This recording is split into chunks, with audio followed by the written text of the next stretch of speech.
Sanction होता है through budget, ठीक है, बजट में पैसा सैंक्शन होता है। The moment you get some sanction कि इस साल ये डबलिंग लाइन के लिए से 20 करोड़ मिला है, सो 20 करोड़ में आपको प्लानिंग करना पड़ेगा, कितना पीयूए लेना है, कितना लैंड के लिए आपको पैसा रखना पड़ेगा, वेरियस एक्सपेंडिचर्स आपको उसको फिर सब एलोकेट करना पड़ेगा, सब हेड एलोकेशन करना पड़ेगा।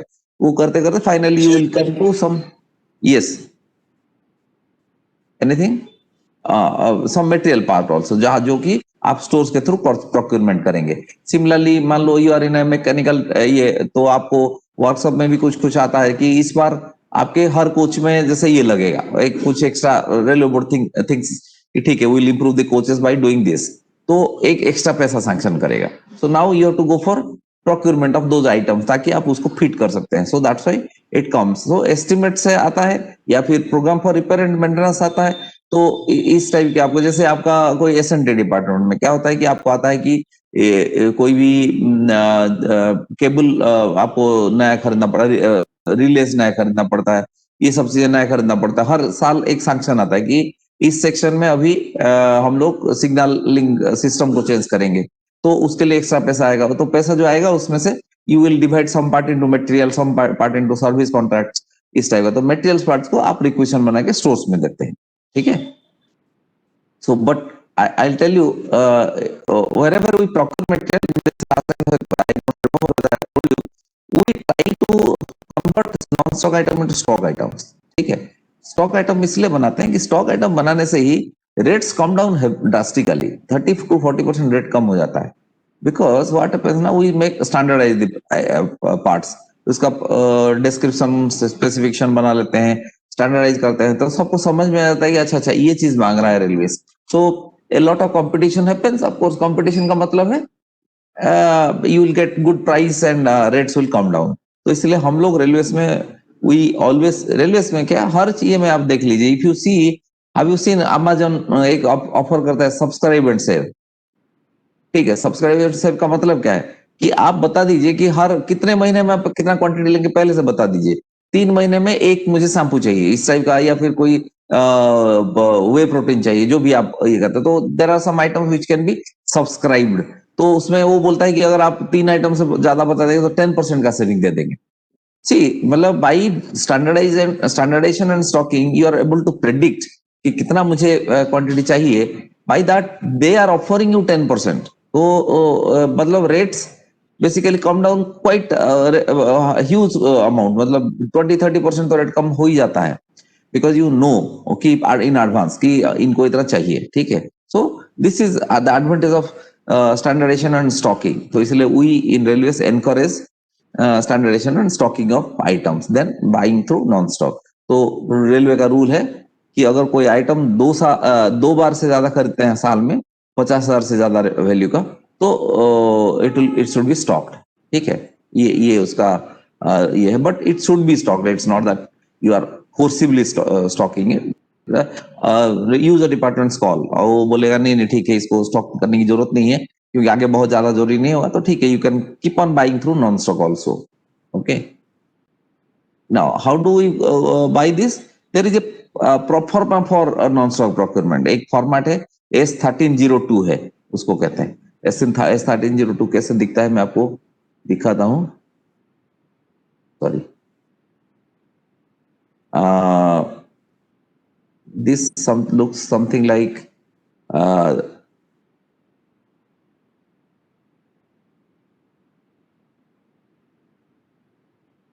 yeah, it looks like this। ये जो स्क्रीन में देख रहे हैं आप, अगर अभी इसके बाद जाएंगे ट्रेनिंग में, तो just if you ask you will see something like this. ये यहाँ का प्रोफॉर्मा है, देखिए। If you see the things here are important, आर यहाँ पे कौन सा इंडेंटर होता है, ठीक है। इंडेंटर कौन है? आप होते हैं, you gazetted officer is indenter, ठीक है। कॉन्साइनी कौन होता है? आपका सुपरवाइजर होता है कॉन्साइनी। उसका एक कोड रहता है, तब जाके उसको मटेरियल मिलता है। अगर कोड नहीं है तो उसको ही cannot get the material. You write where you require the material. You might be preparing requisition at Vadodara, but you can ask that material will be supplied at say Dahod. तो ये this is the reason. The important part is this, ठीक है। description. इसमें देखिए, you have to give the description clearly, unambiguous, with every possible detail. ठीक है, जहां पे पॉसिबल नहीं है प्रॉपरली, जैसे ये केस में आप जो अभी देख रहे हैं, दिस इज एन आइटम जिसमें जिसमें clothing it's a clothing item, तो आपको एग्जैक्टली पता नहीं चलेगा इसमें लोगो एक लगेगा कैसे, पता नहीं चलेगा। तो basically what you do is, इस केस में आप बोलते हैं कि before supply full quantity you should supply give a bulk, it's a sample approval. ठीक है, यहाँ पे देखिए sample approve before bulk supply वो लिखा है, तो इसका मतलब है आप पहले एक सैंपल आपको देगा, once you approve then only you will he will supply the bulk quantity पूरा। ये तो जहां जहां पे थोड़ा सा डाउट रहता है कि स्पेसिफिकेशन ठीक से बता नहीं पा रहे हैं बिकॉज ऑफ फील टेक्सचर, इस टाइप का चीज होता है ना, इसमें आप एग्जैक्टली बता नहीं पाएंगे, तो उस केस में हम लोग इस टाइप की कंडीशन देते हैं कि सैंपल टू बी अप्रूव्ड, और कौन सा शेड आप कलर यूज करेंगे क्लॉथ का, लोगो कैसे बनेगा, ये सब चीजें थोड़ा सा सब्जेक्टिव हो जाता है, तो आप दिखा के हमसे अप्रूवल लेंगे फिर उसके बाद ही प्रोडक्शन करेंगे, ये बोलते हैं। ठीक है,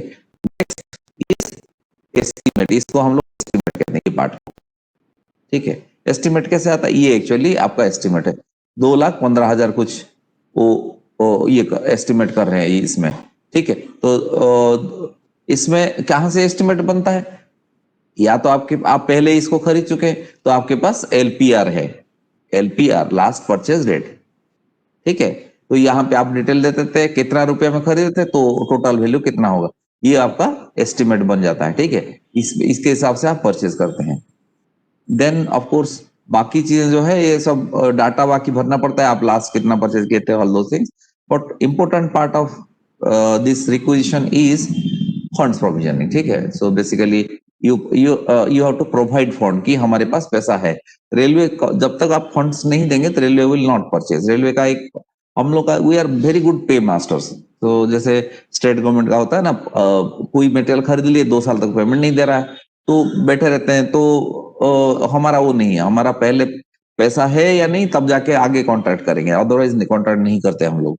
सो इन ए वे वी आर, आप अगर बोलेंगे नहीं उसमें तो बहुत अच्छा है, लोग मटेरियल खरीद लेते हैं बाद में 2 साल तक पेमेंट होता रहता है, नहीं, it's not a good system. जहां पे वो होता है, देखिए, दो suppliers are not any fools, they have come here to do business. ठीक है, अगर आप 2 साल के बाद पेमेंट देने का उसको लगेगा, सो ही विल ऐड 20% 30% कॉस्ट, हो सकता है 50% भी ऐड कर देगा। देखिए यहाँ पे तो कोई दे नहीं रहा है क्योंकि कोई जेन्युइन सप्लायर तो देगा नहीं, तो वो ऐड कर देते हैं दैट कॉस्ट को। उसके बाद वो उसको लगेगा कि अच्छा 10 लोगों को जाके you to grease the palms and all those things, तो अननेसेसरी ही will not go into that. वो 20 30 40% बढ़ा देगा, बोला ठीक है आप देते रहो 2 साल में, हमको क्या है, जब मिलेगा तो अच्छा खासा पैसा मिलेगा हमको। सो this is something good about railways कि हम लोग the moment we get the work done, वो जनरली we pay them, अगर सक्सेसफुली हो गया तो we pay them properly। ठीक है, और यहाँ पे सिग्नेचर, ये सिग्नेचर सुपरवाइजर करता है, और ये सिग्नेचर अप्रूविंग ऑफिसर कौन है, गेजेटेड ऑफिसर। ठीक है, ये गेजेटेड ऑफिसर करता है। ओके, ये हो गया रिक्वेशन कैसे दिखता है, आपको मैं दिखा दिया। आप अगर नेक्स्ट टाइम जाएंगे इसमें फील्ड में तो just go and find out कैसे वहां पे कैसे ये है। ठीक है, okay, so I have already told about this detail description. आपको पूरा ड्राइंग नंबर देना है, स्पेसिफिकेशन देना है, क्लियर कट, जो अगर कोई स्टैंडर्डाइज स्पेसिफिकेशन है तो बहुत ही अच्छी बात है। ठीक है, तो उसमें आपको ज्यादा दिमाग भिड़ाने की जरूरत नहीं, सिंपली आप लिख सकते हैं स्टील एज पर IS 2062 लिख दे, हो गया, बाकी सब चीजें of course it is contain in that IS specification. ठीक है, हेड ऑफ एलोकेशन देना पड़ता है, किस हेड में पैसा आया है उस जिस हेड से कटेगा। फिर एस्टिमेट बनाने के लिए या तो LPR लेते हैं, मतलब लास्ट परचेज रेट, और बजटरी कोटेशन। बजटरी कोटेशन मतलब जाके मार्केट सर्वे करते हैं, मार्केट में जाते हैं, 2 3 दुकान पूछते हैं, जहां पे सबसे बेस्ट क्वालिटी मटेरियल सबसे कम रेट में मिलेगा तो यू गो फॉर दैट। ठीक है, ये करते हैं। और अगर नया परचेज है तो आपको बताना पड़ेगा कौन कौन सप्लायर से आप लिए हैं बजटरी कोटेशन, ताकि stores department will go to them only of course, and they will add their own registered suppliers. तो इनको इनको 2 3 को ऐड कर देगा, फिर अपना कुछ सोर्स होगा उसको ऐड कर देगा, so it becomes a good purchase. ठीक है, हाँ, फंड्स अवेलेबिलिटी देना है, मैं ऑलरेडी बता चुका हूँ। Waiting of requisition is required if the value is more than 2.5 lakh. ठीक है, अगर 2.5 लाख से ऊपर होता है तो भेटिंग चाहिए। 10 लाख होता है अगर सेफ्टी आइटम है तो 10 लाख के ऊपर चाहिए, ठीक है। So this is the rule in railways. आप बता सकते हैं प्रेफरेबल डिलीवरी पीरियड कब आपको चाहिए मटेरियल, आप you should tell it so that the stores officer sets the DP accordingly delivery period. और ठीक है, इन रेलवे हम लोग कुछ कुछ आइटम जैसे आपको बता रहा था, केबल है, एसएनटी केबल है, इलेक्ट्रिकल मास्क है, जो कैटेनरी केबल, कॉन्टैक्ट केबल है ना, ये सब चीजें क्या होता है कि हम लोग रेगुलरली परचेज करते हैं but we don't know what exactly quantity, तो we can not stock them, ठीक है। तो व्हाट वी डू, 6 महीने का डिमांड जितना आता है सबको एक साथ कंबाइन करते हैं और उसको एक बार खरीदते हैं, मतलब क्लबिंग ऑफ डिमांड्स वो करते हैं। तो एक स्टैंडर्ड मैनर में, प्लान मैनर में हम लोग खरीदते हैं रेलवे में ये सब आइटम। कुछ आइटम जो पता चल गया कि ये रेगुलरली कंज्यूम्ड है but that can not be made a stock item. Yeah, Rahul and ye both have asked.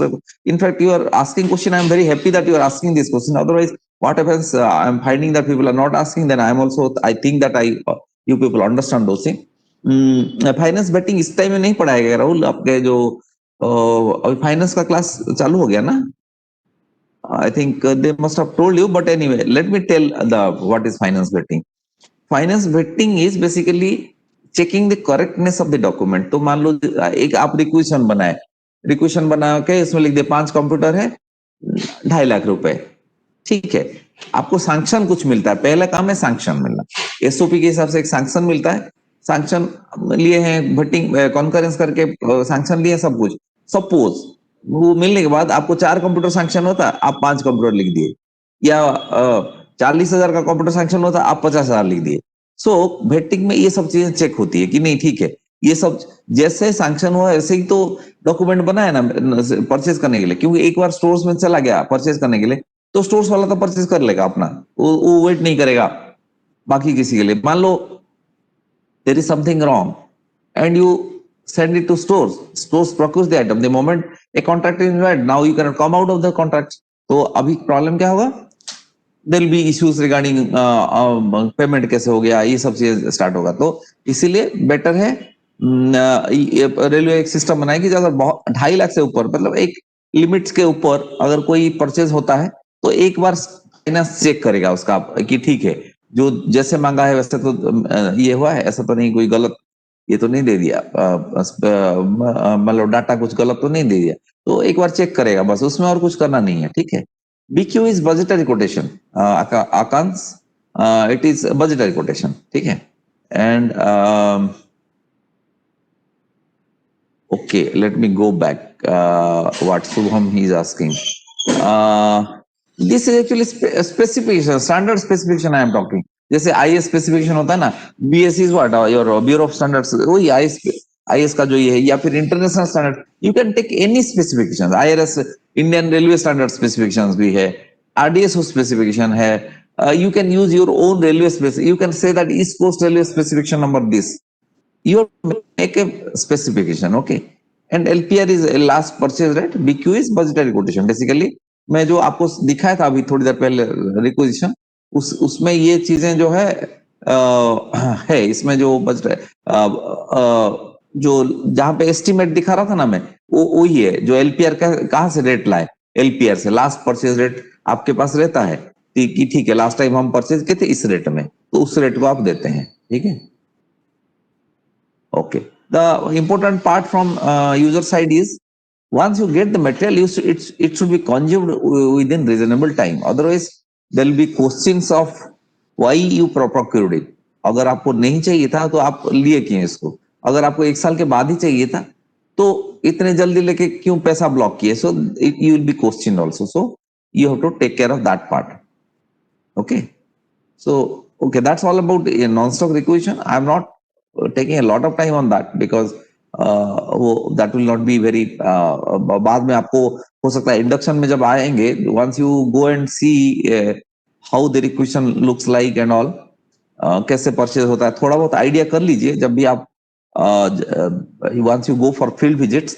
so apart from whatever you are doing in your own, जैसे आप इंजीनियरिंग डिपार्टमेंट के तो आप तो POA के ऊपर ज्यादा ध्यान देंगे, ये करेंगे, बट जस्ट चेक कैसे स्टोर्स का प्रोक्योरमेंट होता है, कोई भी डिपार्टमेंट में कुछ ना कुछ प्रोक्योरमेंट होता है। It may B very high volume, ये दरवाजा बंद कर दो यार, बहुत साउंड आ रहा है, हाई वॉल्यूम, और it may be low volume. जैसे डिपार्टमेंट लाइक पर्सनल अकाउंट्स, इनका बहुत कम परचेज होता है, they will only buy some computers और something. Department like engineering, mechanical, electrical, they will have a huge purchases in crores of purchases. तो इसमें आपको देख लीजिए कैसे परचेज होता है, एक केस कम से कम स्टडी करके आ जाइए। तो will discuss well in during our induction time, your induction time, ठीक है। Now I am going to next chapter, that is purchase policy. Purchase policy की हम जब बात करते हैं तो हमारा जो कोई भी परचेज होता है इंडिया में, so these are the policies any procurement has to follow, any procurement, ठीक है। तो इंडियन कॉन्ट्रैक्ट्स एक्ट है, सेल्स ऑफ गुड्स एक्ट है, आर्बिट्रेशन एंड कॉन्सिलिएशन एक्ट है, रिलीवेंट टैक्स एक्ट है, जीएसटी, कस्टम्स, जो भी हमारे जो है, जो आज के डेट में जो जो रूल्स है सब उसको मानना पड़ता है। अगर कोई कहीं पे जीएसटी कम कर दिया, ज्यादा कर दिया, whatever, you have to agree for that. But for your procurement, for a purchase of railways, in addition to this you have got public procurement. आपका आपके लिए एक और एक कानून लगता है जो कि पब्लिक प्रोक्योरमेंट पॉलिसी। तो उसमें क्या क्या आता है, जैसे अभी मेक इन इंडिया है, ठीक है, मेक इन इंडिया का पॉलिसी अगर आप लोग आएंगे, एमएसएमई का पॉलिसी है, स्टार्टअप इंडिया का पॉलिसी है। So whatever policy government of India decides, we have to abide by that, ठीक है। तो ये जो कि प्राइवेट सेक्टर के लिए एप्लीकेबल नहीं होगा, हम लोगों के लिए एप्लीकेबल है। So we have to follow these rules. But before we enter in the contract, you should know what is a contract, ठीक है। कॉन्ट्रैक्ट क्या होता है, एक आप या तो written or expressed agreement between two parties to provide something, a product or a service. Now what happens, हमारे केस में, in case of government organisation, we never go by express agreement, जो मतलब मुंह बोला बोली वो वाला नहीं होता। We go for written agreement. so, कहीं पे भी कोई कॉन्ट्रैक्ट करता है तो रिटर्न देते हैं, और रिटर्न के हिसाब से वो देता है सामान। बाकी it can be A express also, जैसे होता है कि you don't, you just agreed with each other कि ये करना है, तो that becomes also a contract, ठीक है। तो एक कॉन्ट्रैक्ट बनने के लिए क्या क्या चाहिए, first is there should be an offer, ठीक है। जैसे आपके केस में आप मान लो कोई मटेरियल खरीदना चाहते हैं, what you do, you float A NIT, notice inviting tender, या आरएफक्यू करते हैं, कहते हैं रिक्वेस्ट फॉर कोटेशन। तो आप क्या करते हैं, एक बोलते हैं कि हमको कंप्यूटर से 100 नंबर चाहिए, एक आप एडवर्टाइजमेंट कर देते हैं, ठीक है। आपका थोड़ा बहुत कंडीशन बता देते हैं, यहाँ पे देना है, इतना टाइम के देना है, ये सब चीजें आप बताते हैं। तो on that basis you are not giving your rates, कि कितना रेट में खरीदूंगा आप नहीं बताते हैं। You just indicate, you may indicate the rates, कि नहीं इतना रेट में खरीदने का मेरा मतलब इतना करीब मेरा परचेज वैल्यू है, but you don't indicate rate. Now you get an offer, you get offers rather, ठीक है। काफी सारा ऑफर्स आएगा, उसमें से फिर आप चूज करते हैं सबसे best offer as per your requirement, then you give an acceptance, which is called a purchase order और ए कॉन्ट्रैक्ट एग्रीमेंट, जो भी है रेलवे के टर्म के हिसाब से। ये दरअसल पानी, तो एक्सेप्टेंस देते हैं। एक्सेप्टेंस देते हैं तो क्या होता है, once he gives an offer, you give an acceptance, of course with a consideration. उसमें कोई समथिंग ऑफ सम वैल्यू होना चाहिए, ठीक है। वैल्यू क्या होता है, it may be some value or some work, some act you may do or you may refrain from doing it, that also is a consideration, then only a contract gets formed। तो अगर मान लीजिए आपके father आपको बोलते हैं कि आप बढ़िया, आप इतना अच्छा पढ़ रहे हो, अगर आप क्वालिफाई कर लोगे इंजीनियरिंग सर्विस में तो आपको मैं एक कार दूंगा, अगर बोले हैं, और बाद में अभी आपको हो गया नौकरी और मुकर गए हो, ही सेज नो नो, अभी नहीं दे पाऊंगा, मेरे पास पैसा नहीं है, सो और समथिंग, ही सेज नो, मैं दूंगा नहीं, मैं तो ऐसे ही बोल दिया था। तो you can not drag him into court कि नहीं आप तो बोले थे कैसे नहीं दोगे करके, नहीं वो नहीं होगा, because that there is no consideration what he is getting out of this when you get through engineering services, nothing. So basically this can not be a contract. आप अगर आपको उसमें कुछ उनको बेनिफिट होता, then only it would have become a contract, ठीक है। तो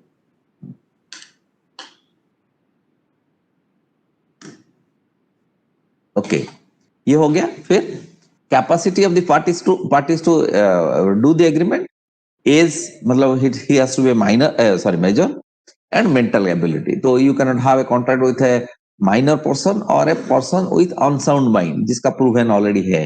तो अगर कर भी लिए तो it will become void हो जाएगा वो, ठीक है, वो contract void हो जाएगा।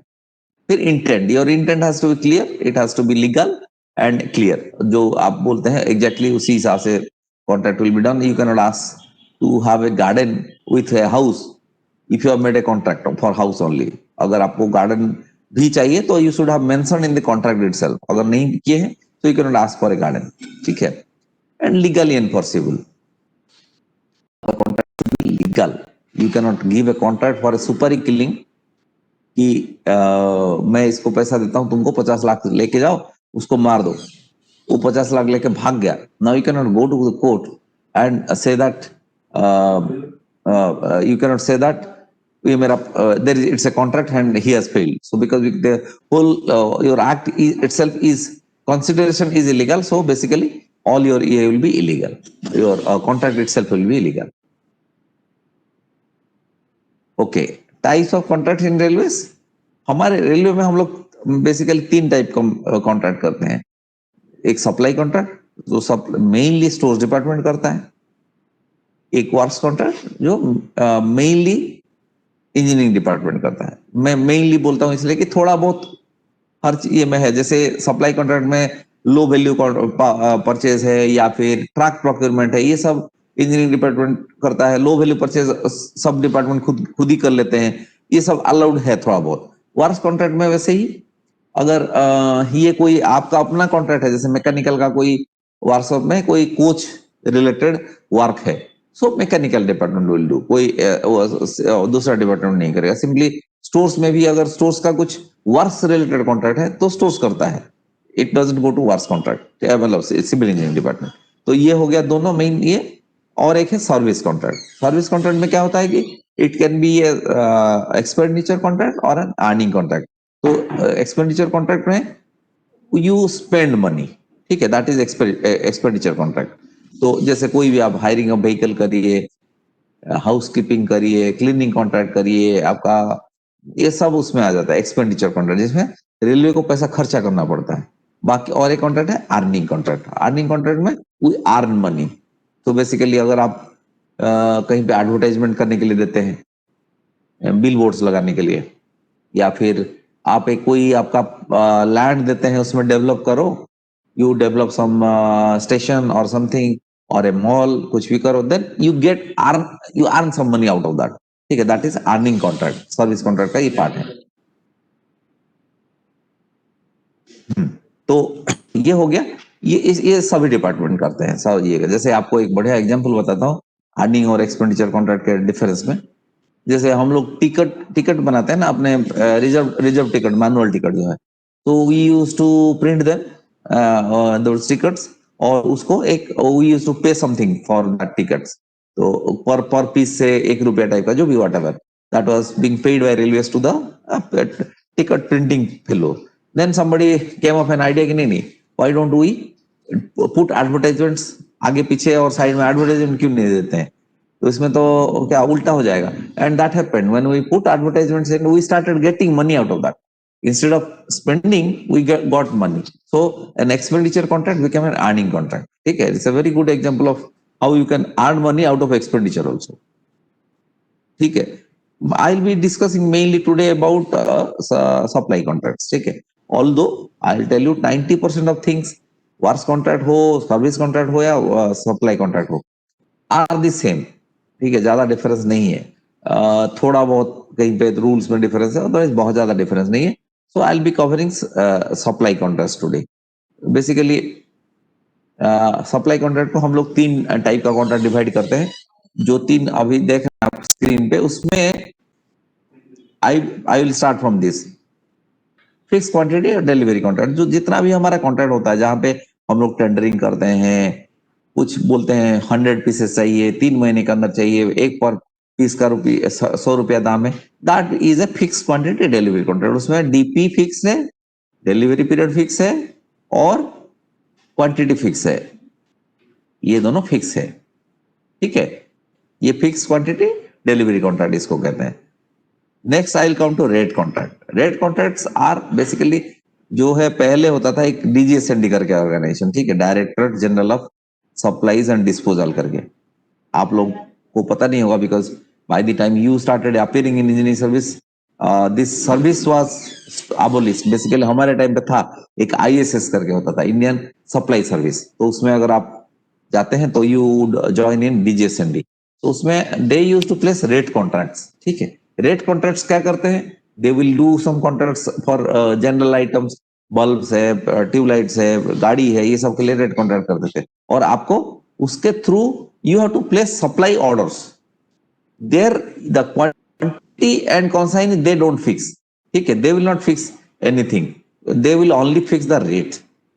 रेट फिक्स कर देंगे कि ये पीरियड में मान लो ये एक साल के अंदर रेट 100 रुपया होगा।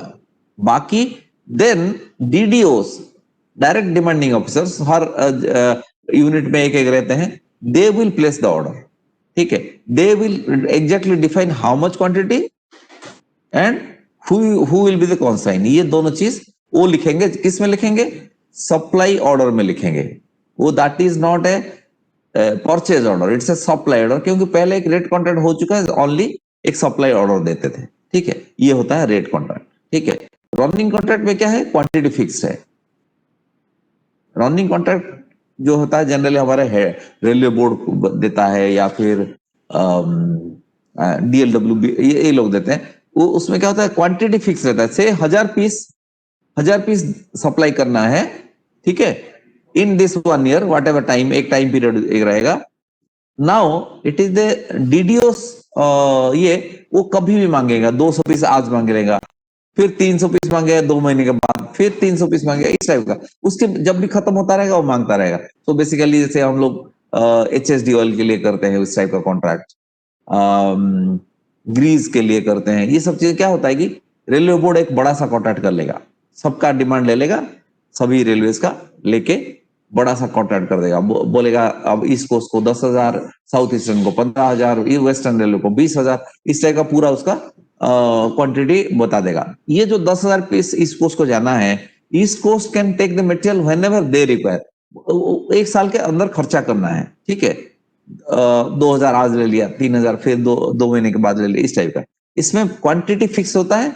हाँ, थोड़ा सा एक हमारा रेलवे में एक है 30% ऑप्शन क्लॉज रहता है एक, ठीक है। उस हिसाब से वेरी हो सकता है थोड़ा सा, अगर किसी को कभी कम ज्यादा लग गया तो वेरिएशन होगा, but overall quantity will be fix. In case of rate contract quantity is not fix, ठीक है। ये दोनों में ये डिफरेंस है। रेट हर चीज में फिक्स्ड है, ठीक है। This is the types of contract, supply contract. Okay, ना जब आप, मैं अभी जो बात कर रहा था रनिंग कॉन्ट्रैक्ट की, उस केस में हो या फिर procurement of high value items, wheels, axle, ये सब चीजें हो, इसको रेलवे बोर्ड परचेज करता है, हम लोग परचेज नहीं कर पाते हैं। Because if you go to for the market for buying say 500 numbers wheels, nobody will quote. ये इतना हाई वैल्यू आइटम है, इंडिया में मिलता नहीं है, it has to be brought from ये फॉरेन कंट्रीज, तो you will not get something, और if you get it will be very high rate. तो क्या होता है, हमारा एक सिस्टम है इंडेंट बनाने का। इंडेंट सिस्टम में क्या होता है, we send indent to railway board for these items. Railway board भेजते हैं, रेलवे बोर्ड क्या करता है, सबका इंडेंट इकट्ठा करेगा, कंसोलिडेट करेगा, it will become a very huge volume purchase, and they will flow tender. वहां पे ग्लोबल टेंडर होगा बड़ा सा एक। तो उस केस में उस केस में we have to send the indent only. उसके बाद ऑर्डर वहां रेलवे बोर्ड से आता है, तो इंडेंट देता है जोन, ठीक है। तो इंडेंट कहाँ का कौन सा आइटम में होता है, जनरली जैसे मैं आपको बताया व्हील एंड एक्सेल आइटम के लिए जहां पे जनरली इंपोर्ट होता है वो रेलवे बोर्ड करता है, ठीक है। बाकी जो उनका जो आइटम है, जैसे बीएलडब्ल्यू जो डीएलडब्ल्यू था, उसका नाम अभी बीएलडब्ल्यू हो गया, ये डीजल आइटम के लिए करता था। फिर आईसीएफ करता है कुछ कुछ पेंट्स, ये सब टाइप का आइटम के लिए उसको। तो इस टाइप का डिवाइड कर दिया, जैसे कोर को बोला गया कि इलेक्ट्रिफिकेशन आइटम के लिए तुम करोगे, तो वो उस केस में इंडेंट जाता है, ठीक है। हाँ, इस केस में फायदा वही है कि because you are buying a huge quantity at a time, तो you get the advantage of bulk purchase. ठीक है, ओके, ये हो गया types of contracts. I told you indents क्या होता है ये बता दिया मैंने आपको। अभी टेंडर सिस्टम के बारे में बताऊंगा। जैसे स्टोर्स का जो सिस्टम है, like any other department, we float tenders and enter into contracts for procurement of goods. ठीक है, so when we talk about procurement of material, we follow a tendering system। ठीक है, हम लोग कोई मतलब वर्बल कॉन्ट्रैक्ट में एग्री नहीं करते हैं, बिलीव नहीं करते हैं। We float tenders for getting the material. तो what type of tenders are there in case of railways? Open tender. Open tender जो 25 लाख से ज्यादा है वो ओपन टेंडर है। ठीक है, जनरली हम लोग 25 लाख से ऊपर होता है तो we float a open tender. Open tender का मतलब क्या है? वी एडवर्टाइज, इन पेपर में आ जाएगा, ओपन करेंगे उसको, एनीबडी कैन कोट। ठीक है, there is no restriction for anybody to quote. कोई भी आएगा उसमें कोट कर सकता है। ठीक है, तो उसमें क्या फायदा है? इट्स वाइड पब्लिसिटी है, तो आपको ज्यादा पब्लिसिटी मिलता है तो कॉम्पिटेटिव रेट आना चाहिए उस केस में। So that is the advantage of this. But the disadvantage is that because anybody can coat, you will get a lot of offers.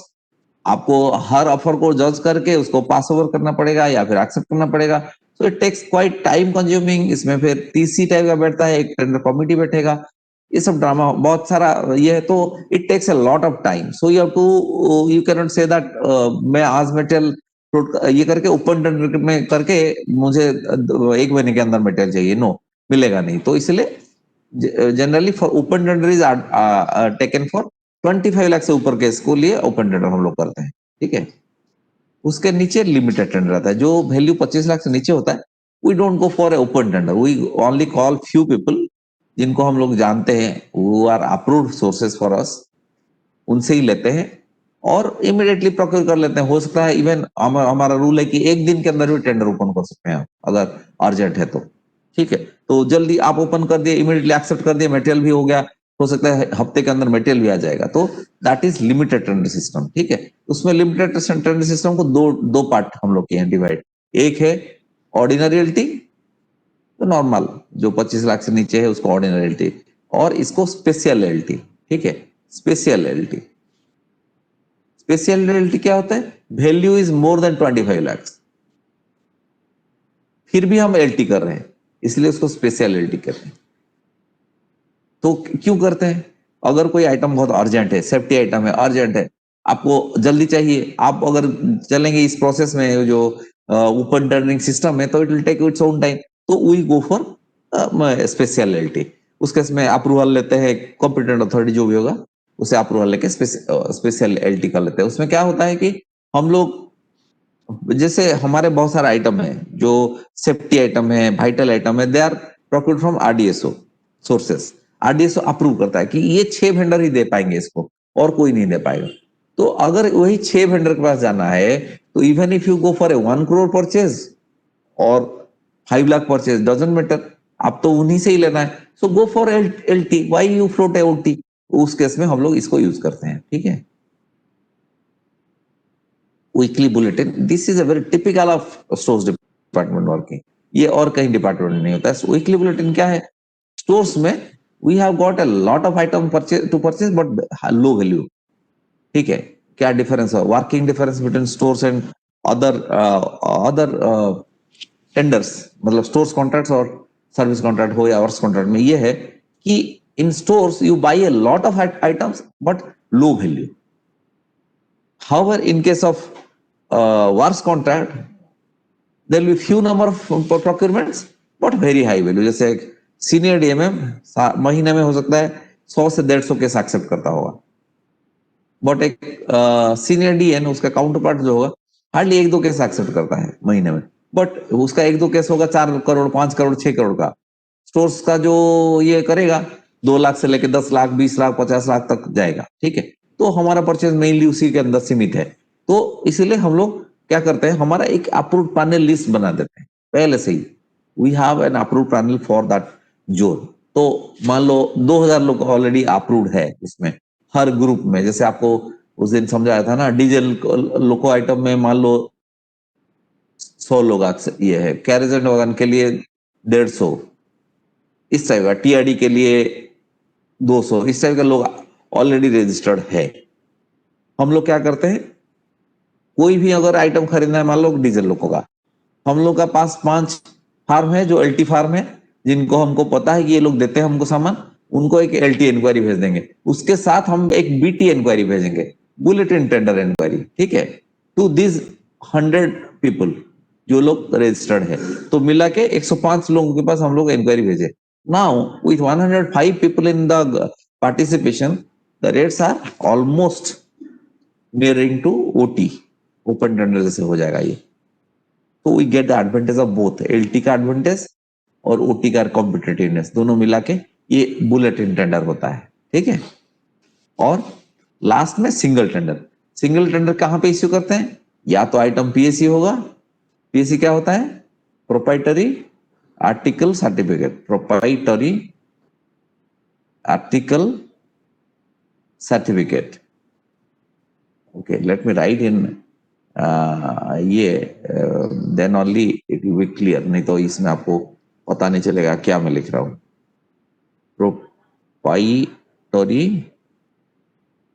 Article certificate, ये क्या होता है, एक फॉर्मेट होता है, मैं आपको दिखाऊंगा थोड़ी देर में। इस फॉर्मेट में यूजर डिपार्टमेंट कहता है कि हमको मटेरियल इसी कंपनी का ही मटेरियल चाहिए, इसी मैन्युफैक्चरर का, एक मैन्युफैक्चरर का, and you certify that nobody else is manufacturing this. तो स्टोर्स डिपार्टमेंट उसमें सिर्फ उसी फार्म से खरीदता है, ठीक है। तो सिंगल, या तो आप पीएससी इश्यू के हैं तब देते हैं, या फिर आइटम इज एक्सट्रीमली अर्जेंट, बहुत अर्जेंट आइटम है तो देते हैं, या फिर स्मॉल वैल्यू आइटम, बहुत कम वैल्यू 25,000 से नीचे होता है, तो हम लोग कहते हैं इसमें 3 कोटेशन लाने की जरूरत नहीं, एक ये में हो जाएगा, कोई किसी से भी ले आओ, we will go for procurement, उसमें मना सिंगल टेंडर होता है। तो ठीक है, आपको अभी तो क्या क्या ये आ गया, मैं बता दिया अभी आपको, एक ओपन टेंडर बताया, एलटी बताया मैं, बीटी बताया, देन एसटी बताया, और एक बताया एलटी के अंदर में एक बताया था एसएलटी बताया, सिंगल स्पेशल लिमिटेड टेंडर, ठीक है। सो ये टाइप्स ऑफ टेंडर्स में ये चीजें मैं आपको बताया अभी। Okay, how a PSC looks like, let me show you. इस टाइप का एक फॉर्मेट होता है, आपको बताना पड़ेगा कि मेकर्स नेम कौन है, क्या है, किससे लेना है मटेरियल, और उसमें ये बताना पड़ेगा कि 2 टाइप का चॉइस है आपके पास, सॉरी 2 टाइप का चॉइस है। आप बोलेंगे no other make brand will be suitable, तब आपको इसको क्रॉस करना पड़ेगा। इसका क्या मतलब है, नो अदर मेक और ब्रांड विल सुटेबल, मतलब हमारे पास है, 10 लोग बनाते हैं इस सेम चीज को, जैसे गॉडरेज फर्नीचर हो गया ना, लेकिन हम सिर्फ गॉडरेज फर्नीचर लेंगे, ये होता है ए। तो उस केस में पावर सीमित हो जाता है, even PCMM can not buy more than 15 lakh, ठीक है, ये सीमित हो जाता है। बट क्यों, इसमें बेसिकली वही कहते हैं, अगर 10 लोग अवेलेबल है फिर भी आप एक लोग से लेना चाहते हो, so there must be some reason why are you taking it, so there somebody will analyse it, ठीक है। अप्रूवल थोड़ा हायर अथॉरिटी में हो जाता है। बट इफ यू से ये नहीं और ये सी इज ओके, मतलब और कोई बनाता ही नहीं हो सामान, जैसे हो गया ना आपका, if you are buying TV, TV का रिमोट कौन देगा, अगर सोनी के पास, सोनी का टीवी है आपके पास, तो रिमोट सोनी का ही लगेगा ना, तो उस केस में आप ये वाला पीएससी दे देंगे।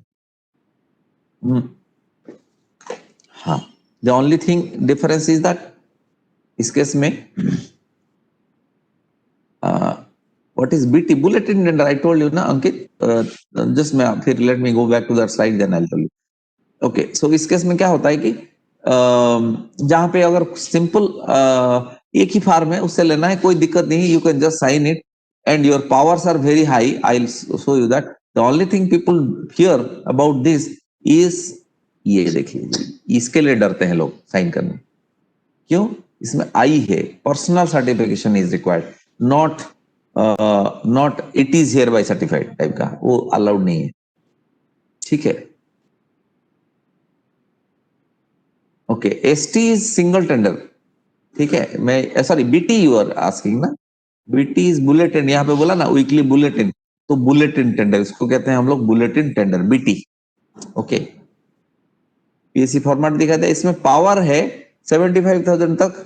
जेएस कैन साइन, मतलब जूनियर स्केल, आप लोग का पावर 75,000 तक आप बोल सकते हैं कि मुझे सिर्फ इसी से आइटम चाहिए, and it will be given to you. तो अभी मैं थोड़ी कल लास्ट टाइम आपको बोला था पब्लिक प्रोक्योरमेंट है, you can not go to another फा, मतलब आपको सबको चांस देना है, ये सब बात मैं कर रहा था। अभी मैं बोला हूँ नहीं नहीं, आप अकेले इससे भी ले सकते हो, कैसे है ये फिर? Railway has given some flexibility. Government of India gives you some flexibilities. Suppose you know that this product is the best, और कोई मैच नहीं करता है उसके साथ, so you can always give a PSC. तो it will be accepted. ठीक है?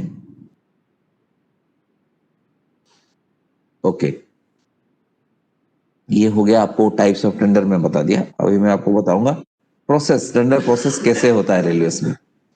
ठीक है, कोई भी आपको अगर मान लो 5 कंप्यूटर चाहिए, आप एक रिक्वेशन बना के भेज देते हैं स्टोर्स में, जो नॉन स्टॉक रिक्वेशन में दिखा रखा ना, उसको बना के भेज देते हैं सोर्स में। एक परचेज प्रपोजल दिया जाता है, उसको अप्रूव करता है कॉम्पिटेंट अथॉरिटी।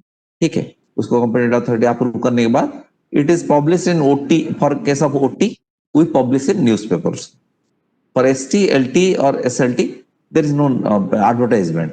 सिंपली एक इंक्वायरी ईमेल कर दिया जाता है इसके पास, अपने जो यूजर सॉरी जो प्रोबेबल सप्लायर है उनको जस्ट हम लोग भेज देते हैं, एक ईमेल कर देते हैं इंक्वायरी। स्टोर्स में अभी almost 100% job are digitise, hardly कोई मैनुअल काम होता है वहां पे, तो ये हर चीज ईमेल के थ्रू होता है। Then they will the tender is floated in IRPS और जेम, जैस फॉर जो आइटम के नेचर के हिसाब से फ्लोट करते हैं, and people quote in that IRPS में या जेम में कोट करते हैं। ठीक है, ये उसका प्रोसीजर है। फिर हमारे एक ड्यू डेट रहेगा, कब कब तक क्लोज होगा, उसका मतलब जैसे हम बोलेंगे कि ये 11 तारीख को 3 बजे तक ये क्लोज होगा, ये हम लोग उसको देते हैं। ठीक है, ओटी और एसएलटी जो है, पीपल कैन सी दैट, जो जो पार्टिसिपेटिंग फार्म्स है they can see the financial tabulation कि कौन लोएस्ट हुआ, कौन कौन लोएस्ट, सेकंड लोएस्ट हुआ, ये दिख जाएगा, लेकिन नॉट फॉर एलटी। और एलटी ऑफ कोर्स, एसटी में तो कुछ करना नहीं है, एसटी में तो ऐसे ही उसको पता है। एलटी केस में it is not soon, LT और बीटी केस में they can not see who has become L1। ठीक है, ये प्रोसीजर है। जो ओपनिंग होता है टेंडर ओपनिंग, उस केस में गेजेटेड ऑफिसर स्टोर्स के और एक सुपरवाइजर साइन करते हैं इसको। ठीक है, और एक बार ओपन होने के बाद फाइल दे दिया जाता है जो टेंडर एक्सेप्टिंग अथॉरिटी, टीएए में लिखा ना यहाँ पे, टेंडर एक्सेप्टिंग अथॉरिटी को दे दिया जाता है file. Okay, now tender finalisation कैसे होता है रेलवेज में? सी, एक बार केस ओपन हो गया, पता चल गया कि कौन लोएस्ट है, कौन सेकंड लोएस्ट है, ये सब पता हो गया।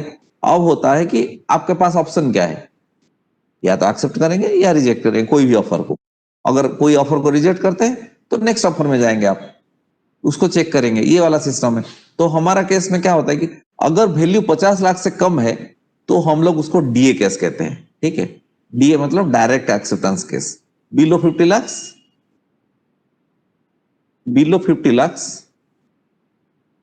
उसको डीए केस कहते हैं, डायरेक्ट एक्सेप्टेंस। एबो 50 लाख उसको हम लोग टीसी केस कहते हैं।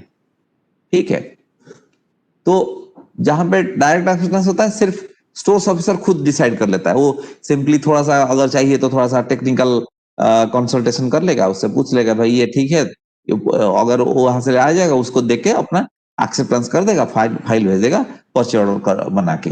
लेकिन टीसी केस में there will be 3 members, 3 members भी नहीं, इसका जो रूल है आपको बता दें, 50 लाख से ऊपर होने से 1 करोड़ तक 2 मेंबर रहते हैं। अभी जो रूल है 50 लाख से ऊपर होने से टीसी बैठेगा, तो फास्ट जो कमिटी होता है 50 लाख से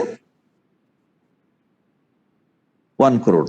ठीक है, यहां तक एक एलएलटीसी कहते हैं उसको, एलएलटीसी। एलएलटीसी में सीनियर स्केल मेंबर्स बैठते हैं, इसमें सिर्फ स्टोर्स एंड फाइनेंस का ऑफिसर बैठते हैं, दो दो मेंबर बैठते हैं। उससे ऊपर more than 1 crore there are various type, जैसे एमएलटीसी कहते हैं, एमएलटीसी मतलब मिड लेवल, ये तो इसमें जेजी ऑफिसर्स बैठेंगे। ये इसमें 3 डिपार्टमेंट का, stores, finance and user department, तीनों का बैठेंगे। तो उसके ऊपर भी एचएलटीसी है, एचएलटीसी में सीएमएम और सीओएस लेवल का होगा, इसमें फिर एसएजी होगा केस लेवल का, या फिर एचएजी लेवल का टीसी होगा। इसमें भी तीनों डिपार्टमेंट का रहेंगे, स्टोर्स, फाइनेंस, यूजर, ये 3 डिपार्टमेंट का रहेंगे। ठीक है, ये टीसी का सिस्टम है। हाउएवर, आपको बताया था टीसी जो होता है क्या, टेंडर कमिटी होता है, it only recommends, it doesn't decide A tender. वो क्या करेगा, सब ऑफर को लाएगा, बैठ के पढ़ेगा, बोलेगा ये इसमें ये ठीक है, वो ठीक नहीं है, इसलिए इसको ऑर्डर दिया जाए, इसको ना दिया जाए, इस टाइप का वो एक रिकमेंड करेगा। उसको एक्सेप्ट कौन करता है, उसका एक लेवल हायर अथॉरिटी, टीएए जो होता है इनके सब, TC is 1 level higher than the committee, TC.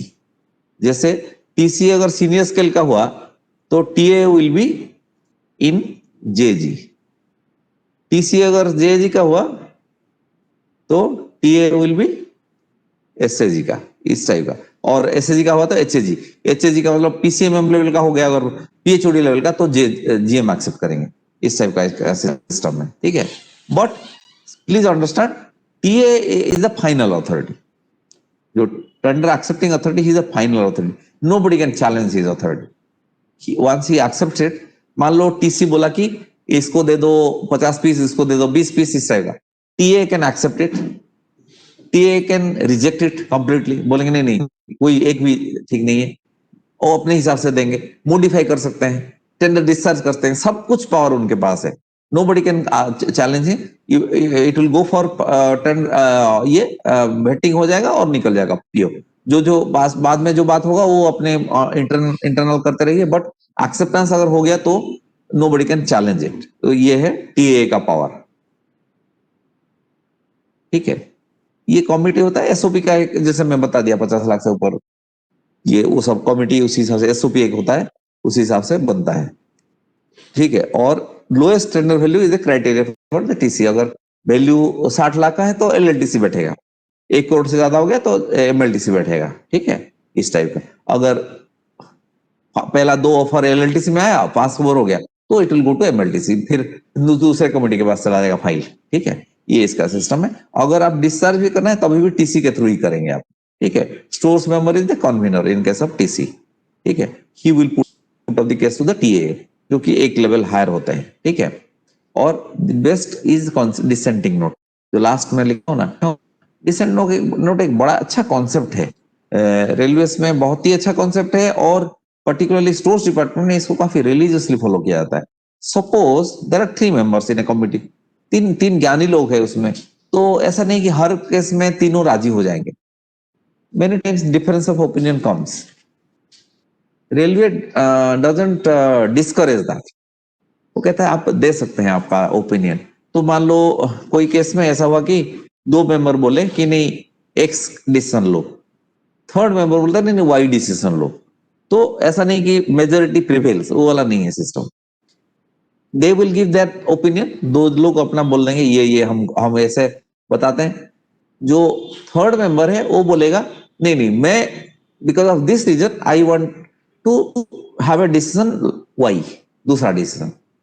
तो ये सब रिकॉर्ड होगा, फाइल में लिखा जाएगा क्लियरली करके, टीए को पुटअप होगा, जो एक्सेप्टिंग अथॉरिटी जो एक ग्रेड ऊपर है। So what will happen, TA will take his decision, he may go with that majority decision, he may go with the minority decision, मतलब एक का जो था उसको भी जा सकते हैं, he may completely change it also, कोई दिक्कत नहीं, we can to take an decision, but you have a right to express dissent। ठीक है, this is followed very rigidly in stores department, nobody will ever force you to accept the other fellow's decision, और दो member का decision आपको मानना ही पड़ेगा, ऐसा कहीं पे नहीं है। ठीक है, any question on TC and DA?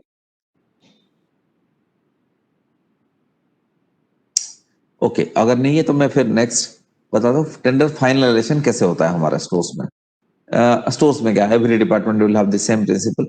आप लोगों को बहुत ही लोग बोले होंगे अभी तक, आप because you are starting your careers, बोले होंगे कि इस गवर्नमेंट में तो ये लोएस्ट को ही ऑर्डर चला जाता है, ठीक है, लोएस्ट फार्म जो सबसे लोएस्ट कोड क्या ऑर्डर चला जाता है।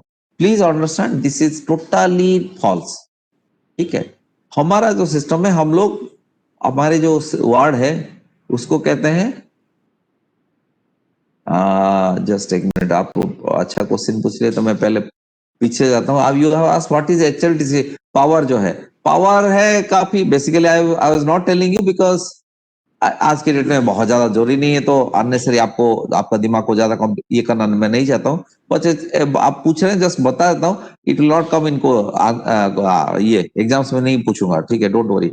एचएलटीसी जो होता है ये स्टार्ट होता है सीएमएम लेवल में, मतलब एसएसजी लेवल में। इसका भी दो टाइप का है, एसएसजी वन, सॉरी एचएलटीसी वन कहते हैं, उसमें जो ऐसे ये वाला सीएमएम लेवल जो इसको एसएसजी, इसका पावर 10 करोड़ से स्टार्ट होता है, आई थिंक 10 करोड़ से इट गोज टू 500 करोड़ और समथिंग, सॉरी 500 करोड़ और something, I am not very sure at this moment, but I most वाली दिस इज ये। और एक एचएलटीसी 2 होता है, ठीक है, एचएलटीसी 2 में ये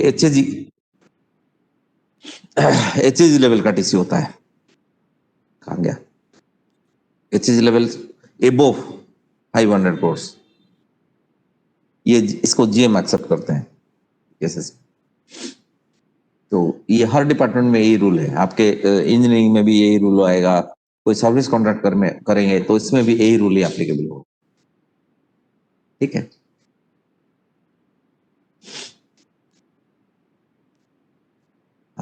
now I will talk about tender finalisation, किसी के हिसाब से टेंडर फाइनलाइजेशन। तो when I told about this, we don't accept L1, sorry lowest, मतलब L1 ही करते हैं, but what is the definition of L1 in case of railways? L1 का डेफिनेशन ये है, लोएस्ट टेक्निकली सुइटेबल ऑफर, ठीक है। Please understand this difference between L1 and lowest offer, जो हम लोग को कंफ्यूज करते हैं लोग कि आपको आपको जो भी लोएस्ट है आप एक्सेप्ट कर देते हो, नहीं। लोएस्ट होने से, मान लो कोई पेंसिल दिया है, आप पेन मांगे हैं और लोएस्ट वाला पेंसिल दिया है, will you accept it? Of course no. So your technical suitability becomes the first and foremost important thing, ठीक है। तो first point is you must check that it is technically suitable.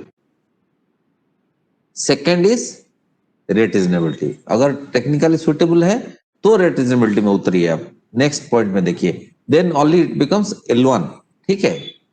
उसके बाद भी you please check delivery condition, आप 2 महीना DP मांगे, वो मान लो 6 मंथ्स देते हैं, तो आप थोड़ी एक्सेप्ट करेंगे। मटेरियल आपको 2 महीने में, मान लो जैसे आप अभी बोलेंगे खाना आपको चाहिए, भूख लग रहा है, सब बड़ी किससे कि ओके आप अगर 4 बजे खाना खाएंगे तो मैं आपको 50 रुपए में प्लेट दे दूंगा, तो will you accept it? Of course no, you will say नहीं, मुझे अभी भूख लग रहा है, even if you take 100 rupees I will pay now and get it, तो समथिंग लाइक दैट। फिर आपको एक फार्म का रिलायबिलिटी परफॉर्मेंस ये चेक करिए, इसमें हम लोग एक एलिजिबिलिटी क्राइटेरिया होता है, ठीक है, हमारे इसमें eligibility criteria, sorry eligibility criteria क्या होता है? हम लोग लिखते हैं कि firm must have credential of successful supply of the same material और सिमिलर मटेरियल इन रेलवेज। अब जब तक वो नहीं करेगा हम नहीं देंगे order, even if he is lowest we will not give him order, और full quantity order at least, थोड़ा सा दे सकते हैं बट फुल क्वांटिटी ऑर्डर नहीं देंगे, ठीक है। So we have got a lot of terms and condition, we have to check it, we have got some IRS condition of contract, Indian railway standard conditions of contract, तो 30 page का होता है, he has to satisfy everything, तो it is never that if it is lowest we give the order, ठीक है, okay.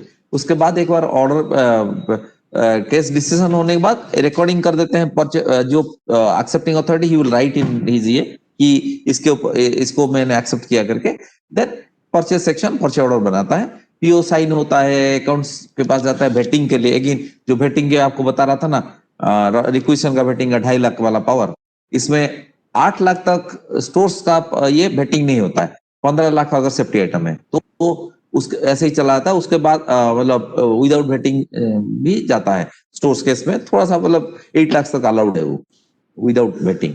End of course PO जो है हम लोग लायबिलिटी रजिस्टर में एंट्री करते हैं, जो जितना वैल्यू का, मान लो 10 लाख का परचेज हो रहा है तो लिख देते हैं 10 लाख है। डीपी उसका जब तक है, डिलीवरी पीरियड मान लो 1 अप्रैल को है, तो हम बोलेंगे ठीक है 1 अप्रैल तक उसको देना पड़ेगा इतना पैसा, तो उतना पैसा ब्लॉक कर दो अपने जो इतना फंड्स आए हैं उसे ब्लॉक कर दो, ताकि कल जब वो मेटेरियल दे देगा you you can pay them. ठीक है, this is the reason of PO liability register. ठीक है, then we send it through email और पोस्ट। आज के डेट में पोस्ट में भेजते हैं बट पहले ईमेल में चला जाता है। ठीक है, परचे ऑर्डर चला जाता है, बट परचे ऑर्डर जाने से ही काम खत्म नहीं होता है। ठीक है, your job is not over unless you get the material. ठीक है, मटेरियल जब तक नहीं मिलेगा you can not say that my job is over, मैं तो परचे ऑर्डर दे दिया। No, availability is the criteria, not the placement of purchase order. So purchase order देने के बाद भी a lot of issues will come like PO modifications. Many times farm will ask for some modification, बोलेगा कि इसका material content change कर दो या फिर डिजाइन थोड़ा सा ऐसा चेंज कर दो। once that thing is offered, it has to be checked whether there is a financial implication to that. अगर फाइनेंशियल इम्प्लीकेशन है और रेलवेज को घाटा हो रहा है, there is a loss to railways, financial loss, we will not accept, or we will accept at a lower rate or something. But अगर नहीं है, there is no financial implication, suppose वो बोलता है कि ये रेड कलर है उसको ग्रीन कर दो, उसमें कोई फाइनेंशियल इम्प्लीकेशन तो है नहीं। So in that case it nothing, just you can issue it. अगर फाइनेंशियल इम्प्लीकेशन है, it the PO the modification advice has to be concurred, finance concur करना पड़ेगा, ये रूल है। ठीक है, okay. The other point contract administration में आता है डिले इन सप्लाई। अगर 31/10 तक डीपी दिए थे, अभी तक नहीं दिया, आज दे रहा है मटेरियल 11 को, तो क्या करेंगे उसमें हम लोग एक एलडी अप्लाई करते हैं। एलडी का मतलब क्या है? Liquidated damage. ठीक है, लिक्विडेटेड डैमेज हम लोग लगाते हैं। लिक्विडेटेड डैमेज में क्या होता है? It is not a penalty, please remember, it is only damage due to, it's a pre approved pre calculated damage, कि अगर आप लेट करेंगे पर वीक हम लोग 0.5% लेंगे आपसे, ये उसका ये मैक्सिमम 10% लेंगे। ये एक पेनल्टी नहीं है, ये एक डैमेज है। ठीक है, please remember the difference between damage and penalty. Penalty में आप बोलेंगे ये तुम गलती क्यों किए, हम आपको पेनल्टी लगाएंगे, ये वो नहीं है। हम पहले से डिसाइड कर दे अगर इससे लेट करोगे तो 0.5% लेते रहेंगे हम लोग पर वीक का। ठीक है, ये होता है डिले इन सप्लाई के केस में। But there may be few cases जहां पे टोटल फेल्यूर ऑफ सप्लाई हो जाएगा, तो केस में क्या करेंगे? तो पहले एक सिस्टम था रिस्क परचेज का, यहाँ पे मैं लिखा हूं, तो क्या करते थे हम लोग, और एक टेंडर फ्लोट करेंगे at the risk and cost of the earlier defaulting firm. ठीक है, मतलब क्या है, 100 रुपया में वो सामान का ऑर्डर दिया था, अब फेल हो गया, मैंने फिर टेंडर फ्लोट किया, 110 रुपया आया, तो हम क्या करेंगे? 10 रुपया का उससे फर्क वाला उपाट उससे लेंगे, हम 100 रुपया देंगे, वो 10 रुपया देगा, दैट इज रिस्क परचेस। ठीक है, बट हम लोग अभी now in stores there is no concept of risk purchase, हम लोग और करते नहीं है, हम लोग सिंपली एसडी लेते हैं, सिक्योरिटी डिपॉजिट। अगर फार्म नहीं सप्लाई कर पाया उसको फोरफिट करके एसडी पैसा रख लेते हैं अपने पास, फिर नया टेंडर करके प्रोसेस करते हैं। ठीक है, this is the process we following. ये पहले होता था, रिस्क परचेस होता था, I have done a lot of risk purchase cases also, तो आज के डेट में वो और नहीं है, अभी सिंपली एसडी लो और उसको बोलो, फिर हम लोग टेंडर कर रहे हैं, ही मे और मे नॉट पार्टिसिपेट। ठीक है, ये होता है in case of failure we go for, then there are of course arbitration भी है, अगर मान लो कोई झमेला हुआ तो arbitration केस भी बनता है, फिर जुडिशियल प्रोसीजर भी होता है, अगर थोड़ा ज्यादा झमेला हुआ तो अगर both the parties are not agreeing तो then it can go to that judicial process. ठीक है, बट नॉर्मल जो एडमिनिस्ट्रेटिव एक्शन यहाँ तक एंड होता है, या तो हम लोग अगर फेल हो गया तो एसडी उसका फोरफिट करके फिर नेक्स्ट टेंडर फ्लोट करते हैं हम लोग। ठीक है, any questions?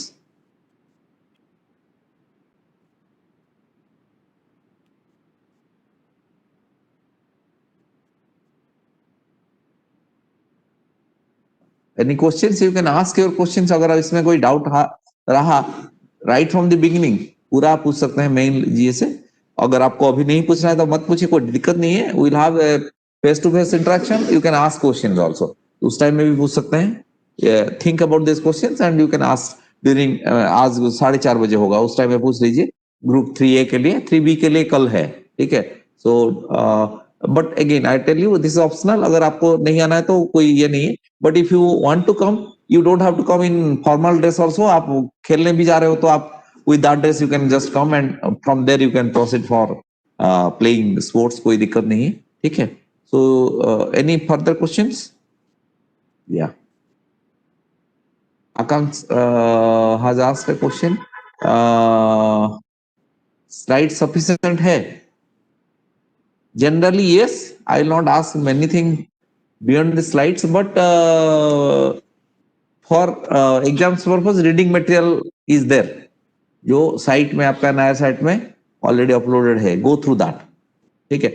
Because I can say that my slides are sufficient, but I am making question from SPMM co also, PIM also. तीनों का बना के मैं बना रहा हूं, तो हो सकता है उनका, वो लोग का स्लाइड में क्या है मैं देखा भी नहीं हूं अभी तक, तो उनके स्लाइड में क्या है I can not assure you. So I will for all official purpose I will say that reading material is the basic material for this. Okay.